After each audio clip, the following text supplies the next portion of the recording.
कर्तव्य और नेतृत्व का ईश्वर ने एक रचना महिलाओं की ऐसी बनाई है कि अगर शिशु को जन्म दे सकती है तो सिर्फ माँ नारी ही दे सकती है। और यही सबसे बड़ी विशेषता ईश्वर ने महिलाओं को दी है। तो मातृत्व का गुण होता है, बच्चे को जन्म तो हम देते हैं, लेकिन उसकी सबसे बड़ी खूबी यही होती है कि उस मातृत्व के गुण को और ज़्यादा विस्तारित करते हुए अपने बच्चों को संस्कारित करना, अपने बच्चों को शिक्षित करना, अच्छे संस्कार देना, ताकि वह आगे बढ़कर परिवार, समाज और राष्ट्र की जिम्मेदारी बेहतर तरीके से संभाल सके।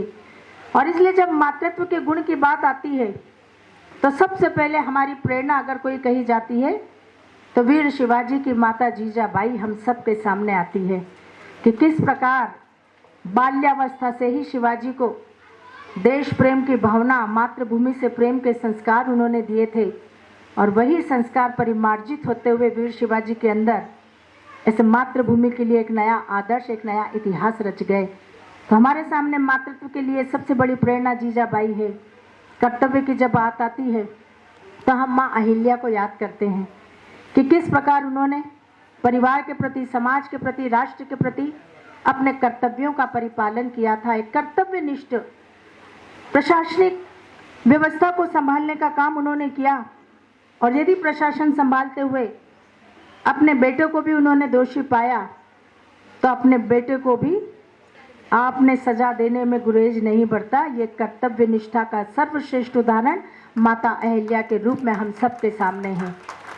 और इसीलिए जब नेतृत्व की बात आती है तो मैं सभी बहनों से कहना चाहती हूँ कि कई बहनें कई बार जब कोई जिम्मेदारी देने की बात आती है तो हमेशा कहती है कि हम नहीं कर पाएंगे, हम नहीं कर पाएंगे। आप सब कर सकते हो, कोई काम ऐसा नहीं मैंने कहा जो आप नहीं कर सकते। थोड़ा टाइम मैनेजमेंट की जरूरत है। हम घर में कितनी अच्छी व्यवस्था संभालते हैं, महिलाओं के बिना घर चल सकता है क्या? कभी नहीं चल सकता। जब हम घर में इतना अच्छा नेतृत्व दे सकते हैं तो समाज में क्यों नहीं दे सकते?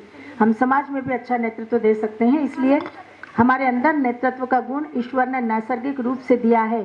परिवार को हम चलाते हैं तो हम सामाजिक क्षेत्र में भी काम कर सकते हैं। और नेतृत्व का कितना बड़ा उदाहरण हमारे सामने रानी लक्ष्मीबाई के रूप में है कि किस प्रकार अंग्रेजों से लोहा लेने का काम, अंग्रेजों के दांतों के चने चबाने का काम रानी लक्ष्मीबाई ने अपनी वीरता से किया था। वो नेतृत्व क्षमता का गुण, उनका नैसर्गिक गुण जो इस मातृभूमि के लिए, इस देश के लिए, इस देश की मातृशक्ति के लिए प्रेरणा बना है। तो आज ये बात सही है कि आज हमें उस प्रकार के नेतृत्व की आवश्यकता नहीं है, लेकिन सामाजिक बुराइयों से लड़ने के लिए आपके नेतृत्व क्षमता की आवश्यकता है कि अब जो समाज की कमियां हैं, समाज की बुराइयां हैं, कुरीतियां हैं, कुप्रथाएं हैं, उनको मिटाने के लिए हम सबको अब नेतृत्व करने की आवश्यकता है। इसलिए जब जब भी कोई सामाजिक जागरूकता के कार्यक्रम हो, उस मातृशक्ति की उपस्थिति इसी प्रकार होती है तो हमें बहुत बड़ी सफलता मिलती है।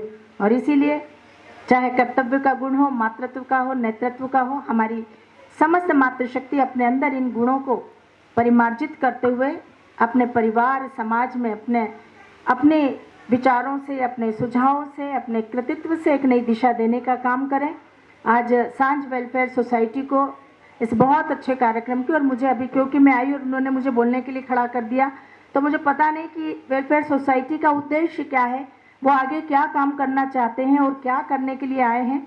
लेकिन मुझे पता है कि वो जो भी काम करने आए होंगे निश्चित रूप से उनकी दिशा सही है, अच्छी सोच के साथ काम करने आए हैं, सकारात्मक सोच के साथ काम करने आए हैं। और आप सबकी इतनी बड़ी उपस्थिति प्रमाण है इस बात का कि आप सबकी स्वीकार्यता उनके द्वारा, सांझ वेलफेयर सोसाइटी द्वारा किए जा रहे कार्यों में उनके साथ है।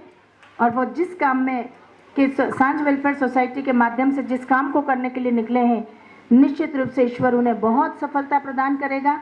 मेरा बहुत बहुत पूरा सहयोग उनके साथ हमेशा हमेशा बना रहेगा।